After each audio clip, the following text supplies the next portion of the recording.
Selamat pagi Bapak Ibu dan saudara-saudara yang dikasihi Tuhan. Salam. Mari kita membaca firman Tuhan pada pagi hari ini yang terambil dari Matius pasal 1 ayat 1 sampai dengan ayat 17. Matius pasal 1 ayat 1 sampai dengan ayat 17. Demikian firman Tuhan saya bacakan. Inilah silsilah Yesus Kristus anak Daud, anak Abraham. Abraham memperanakan Ishak, Ishak memperanakan Yakub, Yakub memperanakan Yehuda dan saudara-saudaranya. Yehuda memperanakan Peres dan Zerah dari Tamar. Peres memperanakan Hesron, Hesron memperanakan Ram. Ram memperanakan Aminadab, Aminadab memperanakan Hason, Nahason memperanakan Salomo. Salomo memperanakan Boas dari Rahab, Boas memperanakan Obed dari Rut, Obed memperanakan Isai. Isai memperanakan Raja Daud. Daud memperanakan Salomo dari istri Uria. Salomo memperanakan Rehabeam. Rehabeam memperanakan Abia. Abia memperanakan Asa. Asa memperanakan Yosafat. Yosafat memperanakan Yoram. Yoram memperanakan Uzia. Uzia memperanakan Yotam. Yotam memperanakan Ahas. Ahas memperanakan Hizkia. Hizkia memperanakan Manase. Manase memperanakan Amon. Amon memperanakan Yosia. Yosia memperanakan Yekhonia dan saudara-saudaranya pada waktu pembuangan ke Babel. Sesudah pembuangan ke Babel, Yekhonia memperanakan Sealtiel. Sealtiel memperanakan Zerubabel. Zerubabel memperanakan Abihud. Abihud memperanakan Eliakim. Eliakim memperanakan Asor. Asor memperanakan Sadok. Sadok memperanakan Akim. Akim memperanakan Eliud. Ayat 15. Eliud memperanakan Eliasar, Eliasar memperanakan Matan. Matan memperanakan Yakub. Yakub memperanakan Yusuf suami Maria yang melahirkan Yesus yang disebut Kristus. Ayat 17. Jadi seluruhnya ada 14 keturunan dari Abraham sampai Daud. 14 keturunan dari Daud sampai pembuangan ke Babel. Dan 14 keturunan dari pembuangan ke Babel sampai Kristus. Demikian bacaan firman Tuhan. Bapak, Ibu, dan saudara-saudara, berbahagialah kita yang membaca firman Tuhan, merenungkan dan melakukannya dalam kehidupan kita setiap hari. Nah, apa yang kita baca hari ini kalau kita perhatikan itu penuh dengan nama-nama. Namanya siapa, namanya siapa, namanya siapa, dan seterusnya. Sehingga memang menghutbahkan bagian seperti ini termasuk tidak gampang. Ya, bagaimana menghutbahkan ini siapa, itu siapa? Sebagian merupakan tokoh yang memang populer ya, terkenal karena sering dibicarakan. Ada sebagian yang tidak sering kita dengar. Iya. Maka bagaimana bisa menguraikan bagian seperti ini? Coba saya minta tolong ditampilkan slide yang berikutnya. Nah ini. Kalau ingat dulu kita sekolah biasanya itu, kalau sekarang itu mungkin di kelas 1 itu ada disuruh membuat itu pohon keluarga. Pernah dengar itu, pohon keluarga. Mungkin orang tua bisa dapat tugas. Anak-anak kan bisa dikasih tugas toh. Gambar pohon tuh, kemudian pasang foto siapa di situ ya. Nah ini ada gambar. Yang dari atas itu ada suami istri. Kemudian di bawahnya itu ada anak-anaknya 2 orang. Masing-masing punya pasangan. Kemudian masing-masing anak itu dengan pasangannya itu mereka punya anak lagi. Lalu anak-anak itu juga punya pasangan. Kemudian turun lagi, anak mereka juga punya pasangan. Dan kalau kita tarik ke bawah terus seperti itu. Kira-kira apa yang kita baca tadi kurang lebih seperti itu. Jadi mulai dari siapa terus turun. Sampai akhirnya kepada Yesus Kristus. Bapak, Ibu, dan saudara-saudara, saya tidak berusaha untuk kemudian membahas satu-satu tokoh ini siapa, bagaimana hidupnya dan seterusnya.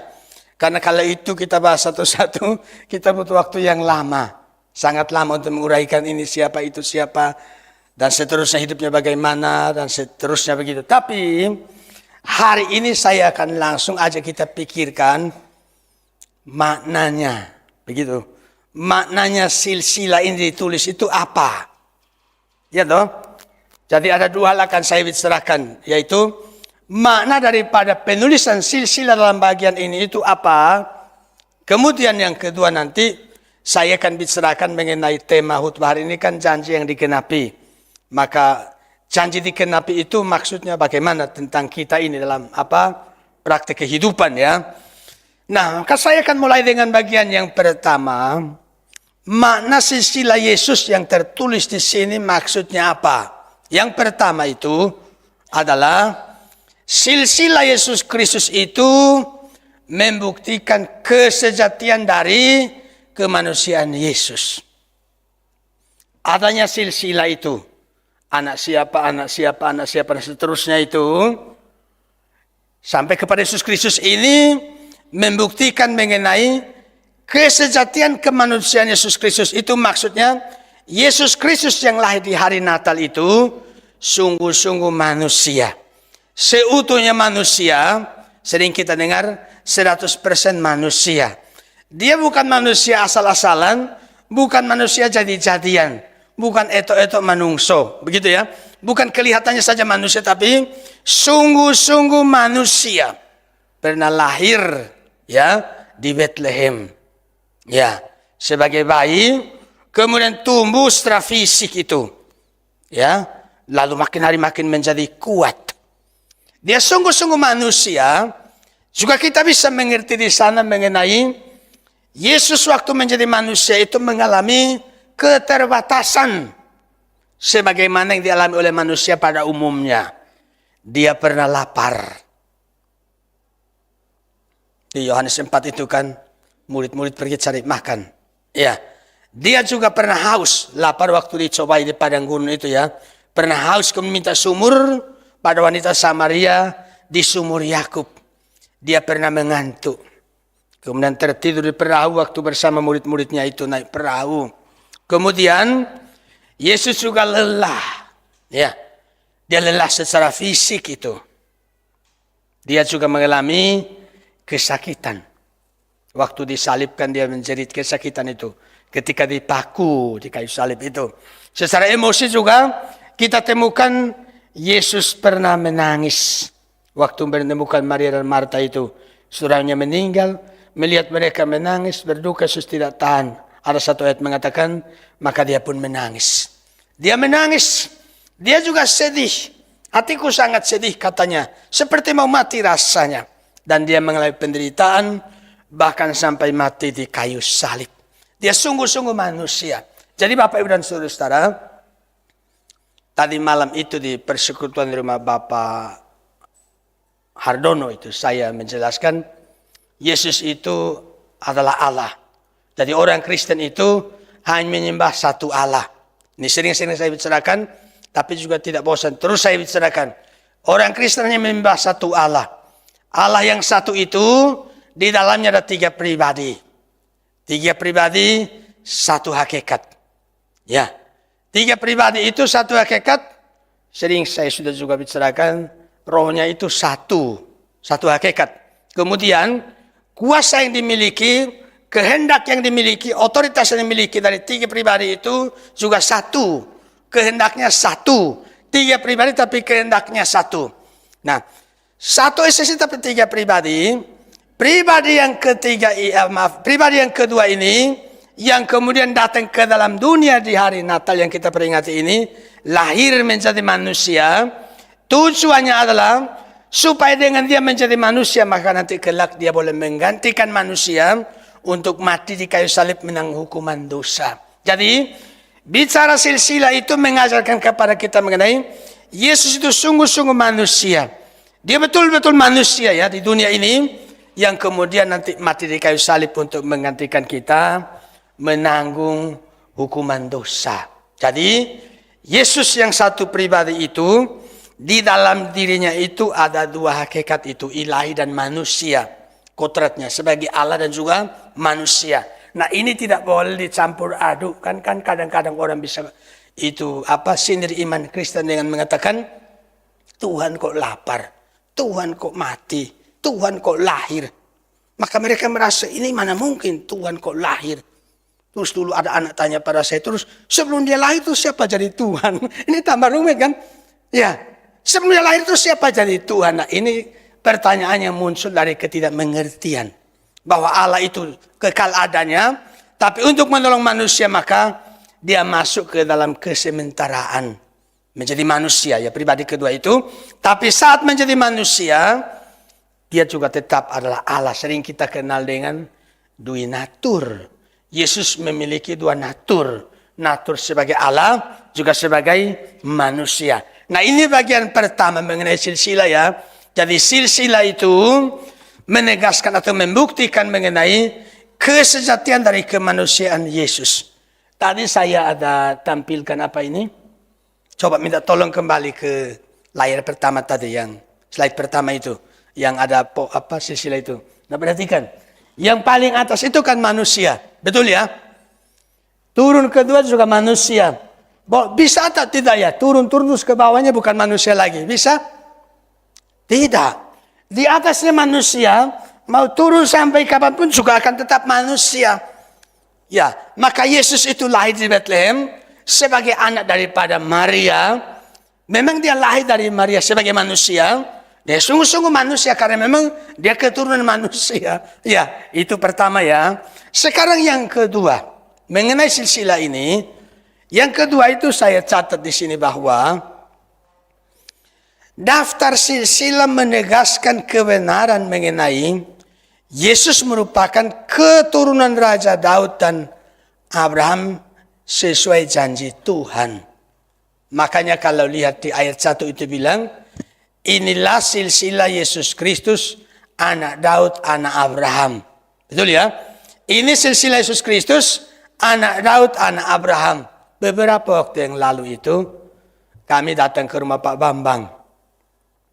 Ya, kita lagi ngobrol-ngobrol terus di meja itu ada buku. Ada buku, kemudian tidak tahu bagaimana ceritanya ya. Buku itu kemudian kita ambil, Pak Bambang menjelaskan. Ternyata saya juga baru tahu. Buku, betul ya Pak Bambang ya. Buku itu buku silsilah itu Pak Bambang. Itu berapa generasi ya Pak ya? 5 generasi. Nah coba lihat. Ayahnya kakek saya juga saya tidak tahu siapa namanya itu. Ya, Pak Bambang itu punya buku mengenai silsilah ke atas itu. Jadi ada 5 generasi. Jadi papanya Pak Bambang, di atasnya Pak Bambang, di atas lagi itu ada daftarnya. Lengkap dengan nama dan foto-fotonya. Ini kan luar biasa bukan? Jadi dengan adanya buku silsilah di rumah Pak Bambang itu, keluarga Pak Bambang itu, kita bisa tahu Pak Bambang ini anaknya siapa. Kalau papanya Pak Bambang itu anaknya siapa? Papanya Pak Bambang ini anaknya siapa? Dan seterusnya. Maka di sini silsilah yang kita baca di sini menolong kita untuk mengerti Yesus itu keturunannya dari mana. Apalagi silsilah itu kan sangat penting untuk orang Yahudi dan Matius sedang menulis surat untuk orang Yahudi. Dia sedang menulis kitab ini untuk orang Yahudi sehingga kenapa dia mulai dengan menyebutkan menulis silsilah? Karena mengajak orang Yahudi untuk melihat bahwa Yesus yang dia sedang beritakan itu bukan keturunan orang sembarangan. Nah kalau kita amati Bapak Ibu dan Saudara, di antara 4 Injil yang menulis silsilah kan hanya 2 Injil. Injil Matius dan Injil Lukas. Kenapa Markus tidak tulis silsilah? Karena Markus itu menekankan Yesus sebagai hamba. Untuk hamba silsilah tidak penting. Hamba ini anaknya siapa kan tidak penting. Betul atau tidak? Hamba tidak penting tulis silsilahnya. Kemudian itu siapa? Yohanes. Ya, Yohanes dia juga tidak menulis silsilah. Kenapa Yohanes tidak menulis silsilah? Karena Yohanes menekankan Yesus adalah Allah. Allah kan tidak butuh silsilah. Maka dia dengan pada mulanya firman. Firman itu bersama-sama dengan firman itu adalah Allah. Bolehkah ditulis silsilah di sana kan tidak penting. Dia Allah. Tidak butuh silsilah. Nah, mengenai Lukas. Kenapa Lukas itu menulis silsilah seperti Matius? Karena Lukas sedang menekankan Yesus sebagai manusia. Itu sebenarnya kalau kita amati. Silsilah dalam Injil Matius dengan silsilah dalam Injil Lukas itu beda. Kalau Matius itu mulai dari Daud. Kalau itu siapa? Lukas itu dia hubungkan Yesus sampai kepada Adam. Mau menekankan bahwa Yesus itu sungguh-sungguh manusia karena dia turunan Adam. Tapi sekarang kita kembali kepada Matius. Kenapa Matius itu mengalami tulisannya dengan menulis mengenai silsilah Yesus Kristus, bahkan mengawali dengan mengatakan bahwa Yesus itu ini. Makanya ayat 1 kami bilang, inilah silsilah Yesus Kristus, anak Daud, anak Abraham.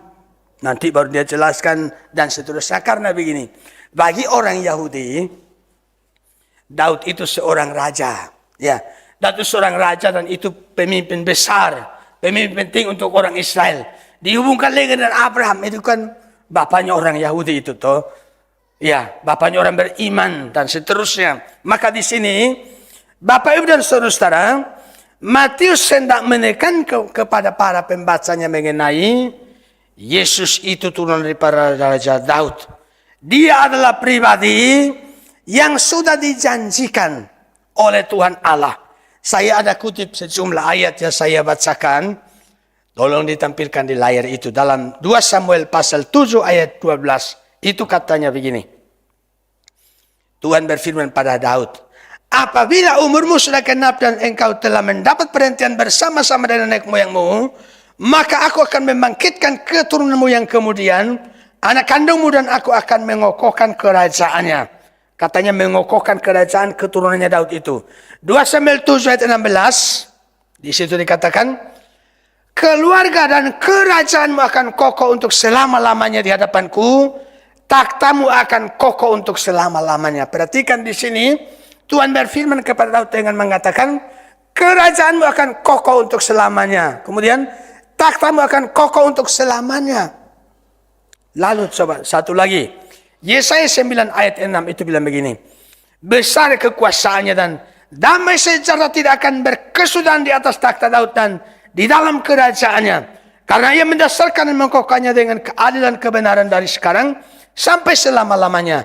Kecemburuan Tuhan semesta alam akan melakukan hal ini. Jadi, sejumlah ayat yang saya kutip di sini menegaskan bahwa di dalam perjanjian lama itu, jauh sebelum Yesus lahir itu, Tuhan berfirman kepada Daud menjanjikan bahwa keturunan akan ada di takhtanya itu, takhnya akan kokoh untuk selama-lamanya.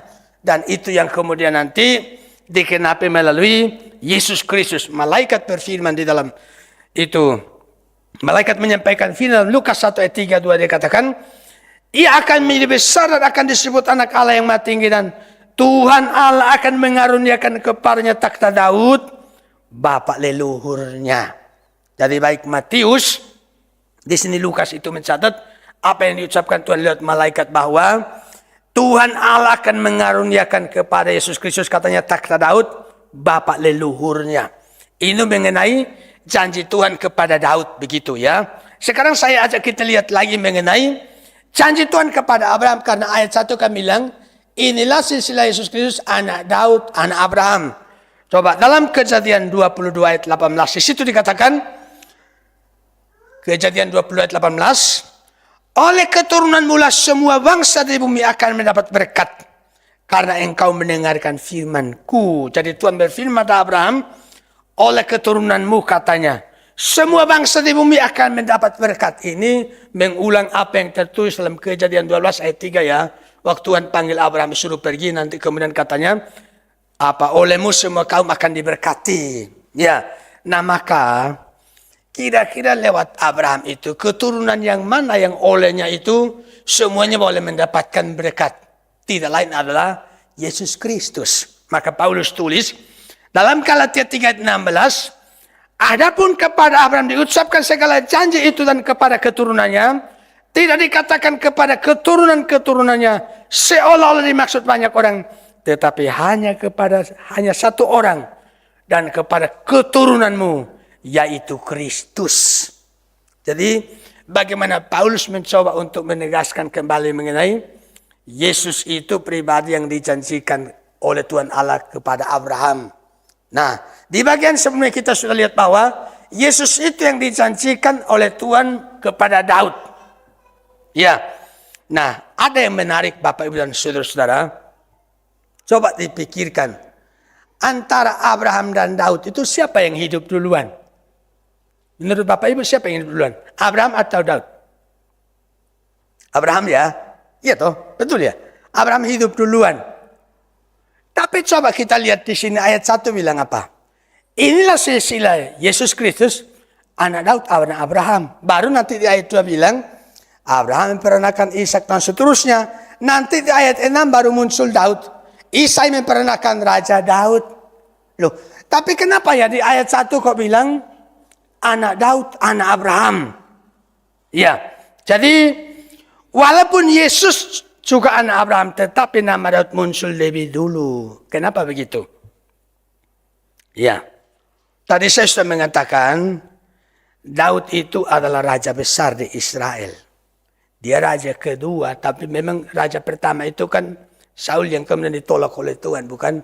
Sehingga Daud itu pemimpin paling besar itu di Israel. Nanti turun kepada Salomo, setelah itu kerajaan pecah utara dan selatan. Yerusalem juga Samaria. Dan seterusnya ya. Nah jadi Bapak Ibu dan Saudara, ini sesuatu yang sangat penting. Kita perhatikan, Tuhan itu bekerja dalam sejarah. Ada yang coba menghitung dan menulis, antara dari silsilah ini ya, diurut-urut sampai ke silsilah itu, kira-kira itu 2000 tahun itu dihabiskan untuk urut silsilah seperti ini. Kurang lebih 2000 tahun. Nah perhatikan, selama 2000 tahun ini, di sini dicatat dengan detail siapa dan seterusnya. Ini mengajar kepada kita bahwa Tuhan itu bekerja di dalam sejarah. Kemudian, ya, kita perhatikan bahwa Tuhan juga bekerja lewat keluarga. Bekerja lewat keluarga. Nanti di bagian berikut saya akan sedikit tekankan lagi mengenai hal ini.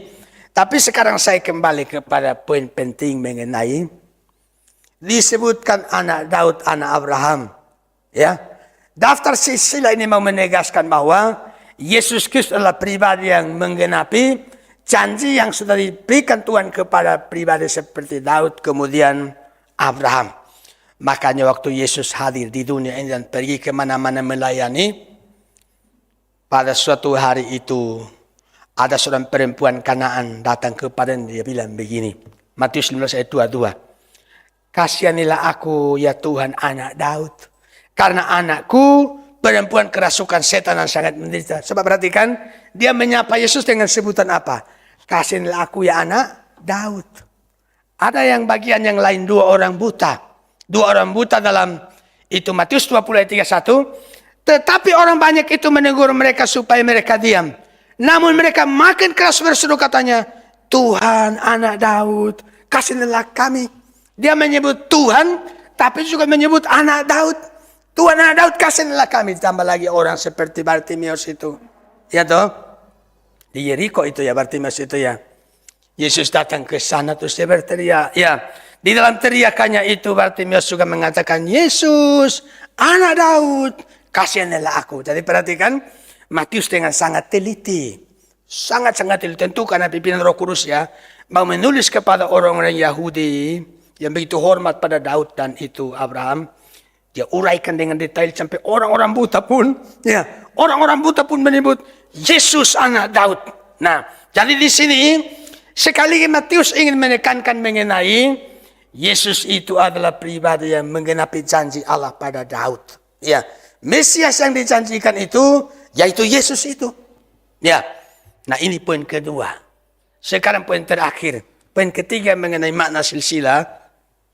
Yaitu Allah oleh anugerahnya, ya, anugerah Allah menjangkau orang dari berbagai latar belakang dan Tuhan dapat menggunakan orang-orang yang tidak sempurna untuk tujuannya. Di sini ada 2 poin sangat penting ya. Anugerah Allah menjangkau orang dari berbagai latar belakang. Saya bacakan ayat yang ketiga, ditampilkan di layar. Ayat yang ketiga itu mengatakan, Yehuda memperanakan Peres dan Sera dari Tamar. Ya, Peres memperanakan Hesron, Hesron memperanakan Ram. Di situ ada satu wanita namanya Tamar. Ya, Tamar. Kemudian ayat 5. Salmon memperanakan Boas dari Rahab. Ada satu lagi Rahab.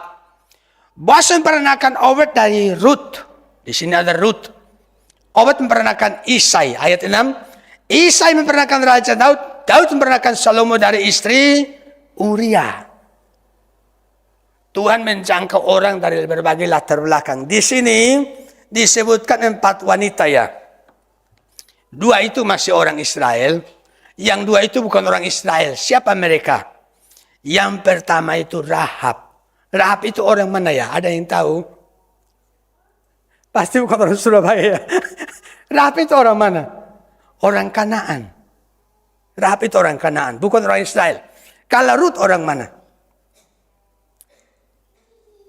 Ya? Ada yang ingat Rut orang mana? Menantunya Naomi kan? Memang pusing kalau kita bicara silsilah itu ya. Karena mengingat orang siapa dari mana.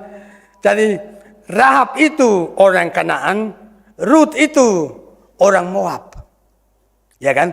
Elimelek dengan istrinya itu kan. Ada kelaparan di Bethlehem, mereka lari ke Moab untuk cari makan di sana.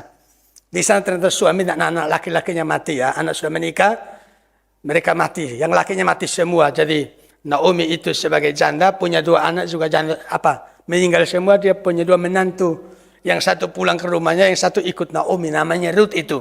Nah, di sini silsilah itu mencatat mengenai nama seperti Rahab, juga seperti Rut. Ini menjelaskan bahwa Tuhan bisa menjangkau orang dengan berbagai macam latar belakang. Maksudnya itu bukan hanya orang Yahudi saja yang boleh dipakai oleh Tuhan. Orang-orang non-Yahudi pun bisa dipakai Tuhan. Dan ini juga sekaligus mengajarkan kepada kita bahwa Injil itu harus diberitakan untuk menjangkau orang dari berbagai suku bangsa. Jadi, di Matius pasal 1 itu sudah bicarakan mengenai Tuhan bisa menjangkau memakai orang dari suku bangsa manapun. Lalu Matius 28 bicara apa? Karena itu pergilah. Jadikanlah sekalian bangsa muridku. Kenapa Yunus tidak mau pergi ke Niniwe? Yunus tidak mau pergi ke Niniwe karena bagi Yunus dan konsep orang Yahudi zaman itu, keselamatan hanya milik mereka. Ngapain urus orang itu, Niniwe itu? Bukan bagian mereka itu. Makanya dia tidak mau pergikan. Itu khusus orang kami itu. Kami hanya yang bisa menikmati itu. Yang lain tidak perlu. Tapi Matius muncul, dia bilang apa? Ada Rahab, ada Rut. Bukan orang Israel. Mereka juga dilibatkan dalam rencana untuk menyelamatkan manusia. Lewat kelahiran Yesus Kristus. Dan di bagian akhir Matius bilang apa? Pergi. Jadikan sekalian bangsa muridku. Ya, ini mengajarkan kepada kita bahwa di dalam Yesus Kristus, dari suku manapun kita bersaudara. Amin. Ini penting. Di dalam Yesus kita bersaudara itu. Ya. Bagian pertama dari poin ketiga. Sekarang yang kedua, selain Rahab dan Rut, juga di sini kita temukan, memang saya lihat ini, saya kira jelas ya. Rahab itu statusnya apa waktu di Kanaan itu? Ada pengintai datang itu toh, diutus oleh Yosua waktu itu ya, pengintai itu. Rahab itu sebagai apa dia? Maaf ya, pelacur itu. Seorang pelacur. Aduh, pelacur kok masuk silsilah Yesus. Rasanya risih ya. Pelacur kok nggak masuk silsilah. Harusnya jangan pelacur lah. Kan begitu toh? Ini loh pelacur masuk silsilah. Tamar itu. Tamar kan punya anak itu. Yang ditulis namanya tadi itu siapa? Peres atau siapa itu? Saya tahu. Bapak Ibu tahu Peres. Siapa itu? Tamar itu punya anak dari siapa?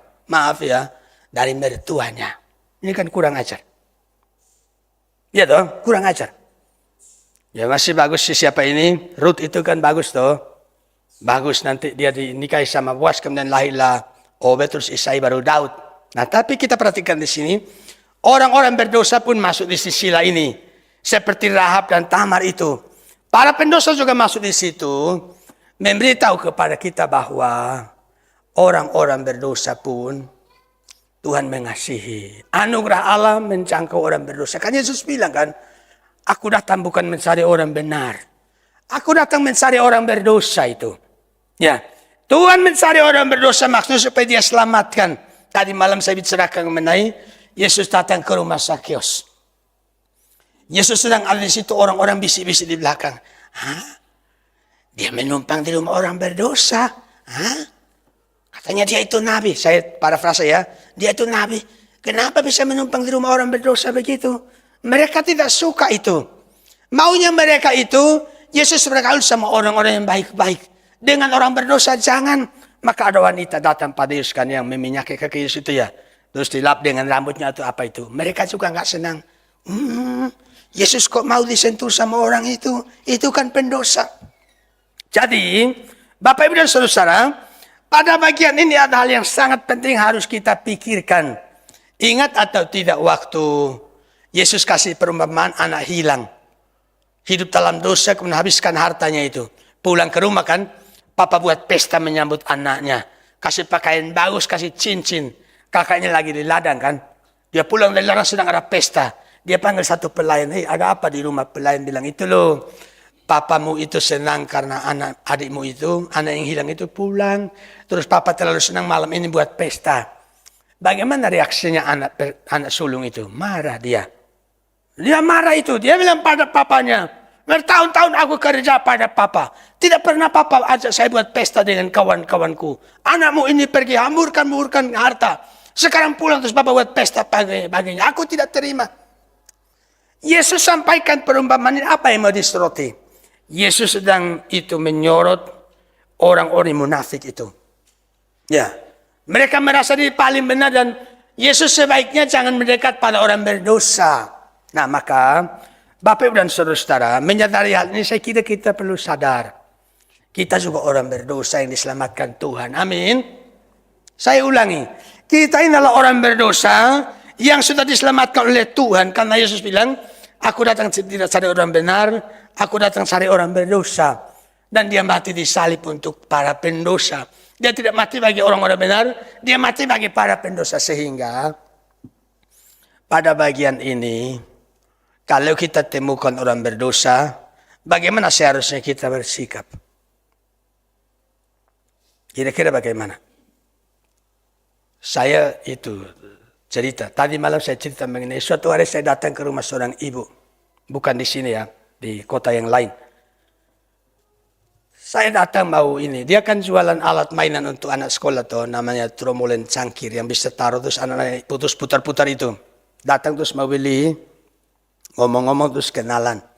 Dia tahu saya pendeta kemudian diajak. Dengan istri saya kami waktu itu. Masuk ke rumahnya dia sajikan minuman terus ada roti. Dipersilakan terus nangis dia. Nangis. Saya awalnya itu berpikir apakah wajah saya seram. Mungkin ya. Menakutkan terus ibunya sampai menangis. Setelah itu saya lalu bertanya padanya, "Ada apa ya Bu?" Dia bilang apa? "Om, dosaku terlalu banyak Om." Terus saya bilang apa padanya? "Makanya." Apakah saya begitu? "Makanya jadi ibu itu yang benar lah. Ibu-ibu kok suka berbuat dosa. Makanya ibu jangan buat dosa terus." Apa begitu? Bisa tambah nangis dia. Dia bilang, "Om, dosaku terlalu banyak. Makanya saya menangis." Maksudnya itu, mungkinkah saya bisa diterima oleh Tuhan? Mungkinkah saya ini bisa diampuni selamat oleh Tuhan? Ya dong? Saya bilang bukan hanya ibu yang berdosa. Kami juga orang berdosa. Semuanya juga orang berdosa. Alkitab kan bilang kita semua orang berdosa toh. Yesus bilang, "Aku datang tidak cari yang benar. Bukan orang sehat yang butuh tabib, tapi orang sakit yang butuh tabib."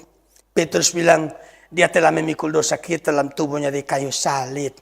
Memang kita orang berdosa. Saat percaya pada Tuhan Yesus, kita diampuni. Dan sekarang kalau kita sudah diampuni, ketika lihat orang lain berdosa, jangan kita merasa kita ini seperti malaikat. Jangan. Harus tolong dia. Tolong dia supaya dia berubah. Tinggalkan dosa-dosanya itu. Maka kepada wanita itu Yesus waktu orang datang, "Ini dia berbuat dosa, harus lempar dengan batu sampai mati. Menurutmu bagaimana?" Yesus bilang, "Siapa di antaramu yang tidak dosa, lempar duluan." Dia tunduk kemudian sambil nyorot-nyorot di tanah. Dia angkat kepala semua sudah pulang. Yesus bilang apa pada wanita itu? "Aku pun tidak hukum engkau. Pulang dan jangan berbuat dosa lagi." Jadi maksudnya adalah, Yesus itu dalam silsilahnya ada orang-orang berdosa terlibat. Itu mengajar kita bahwa kita orang berdosa pun bisa ditolong oleh Tuhan. Diselamatkan, dilayakkan oleh Tuhan untuk kemudian kita dipakai olehnya. Di dalam menggenapi akan rencana Tuhan. Jadi tujuan Tuhan memanggil kita itu seperti itu. Sehingga kalau kita sudah diselamatkan, sudah mendapatkan pengampunan yang dari Tuhan, kita jangan kemudian bersikap tidak seharusnya kepada orang-orang yang sedang hidup dalam dosa. Kita harus menolong mereka supaya mereka juga bisa mengenal Tuhan dan mereka pun bisa diselamatkan. Jadi ini ada 3 hal mengenai makna daripada silsilah itu tadi ya. Sekarang saya tiba pada bagian yang terakhir ya. Bagian terakhir sesuai dengan tema khotbah kita hari ini yaitu janji yang digenapi. Tadi kita sudah lihat ya, Tuhan janji pada Daud, pada Abraham, kemudian itu digenapi. Janji yang digenapi itu mengajar kita mengenai itu, menegaskan tentang kesetiaan Tuhan. Tuhan berjanji, walaupun sudah ribuan tahun, itu digenapi. Anak Daud, anak Abraham, itu digenapi. Walaupun lama, ya, tapi janji itu digenapi. Jadi sekali lagi, janji yang digenapi menegaskan mengenai kesetiaan Tuhan. Tuhan itu loh setia. Saya kutip ayat Mazmur 89 ayat 35 dikatakan begini. Aku tidak akan melanggar perjanjianku. Dan apa yang keluar dari bibirku tidak akan kuubah. Tuhan itu setia. Yeskiel 12 ayat 28. Oleh karena itu katakanlah kepada mereka, beginilah firman Tuhan Allah. Tidak satu pun dari firmanku akan ditunda-tunda. Apa yang kufirmankan akan terjadi. Demikianlah Tuhan Allah berfirman ya. Demikianlah firman Tuhan Allah. Saya ulangi bagian bawahnya itu. Apa yang kufirmankan akan terjadi. Makanya Mazmur itu menulis ya. Mazmur 12 ayat 6 itu katanya. Janji Tuhan adalah janji yang murni. Bagaikan perak yang teruji. Ya. Sehingga bagian yang kedua mengenai janji yang digenapi itu mengajar kita supaya selalu percaya pada janji Tuhan di tengah ketidakmungkinan. Di tengah situasi yang sulit, harus tetap percaya pada janji Tuhan. Kenapa itu Zakaria dibuat bisu oleh Tuhan? Karena dia tidak percaya. Mana mungkin? Bagaimana aku setua ini? Istriku juga mandul. Bagaimana kami bisa punya anak? Ya, dia bagi akalnya itu tidak mungkin. Tapi di sini kita lihat, janji yang digenapi itu mengajar kita mengenai harus selalu percaya janji Tuhan di tengah ketidakmungkinan. Situasi ekonomi kan berubah-ubah ya. Betul atau tidak? Tidak menentu. Bagaimana mungkin? Nanti masa depan kita bagaimana? Tuhan berjanji dia genapi. Kan Yesus bilang, jangan khawatir. Kan itu kata Tuhan toh. Lihat itu burung-burung itu. Ya, tidak menanam, tidak menuai, tidak punya lumbung simpan bahan makanan, tapi Bapa di surga beri mereka makan. Maka anak-anak Tuhan tidak boleh kita khawatir. Lalu janji yang digenapi juga mengajar kita untuk tetap tekun dan sabar. Segala sesuatu indah pada waktunya.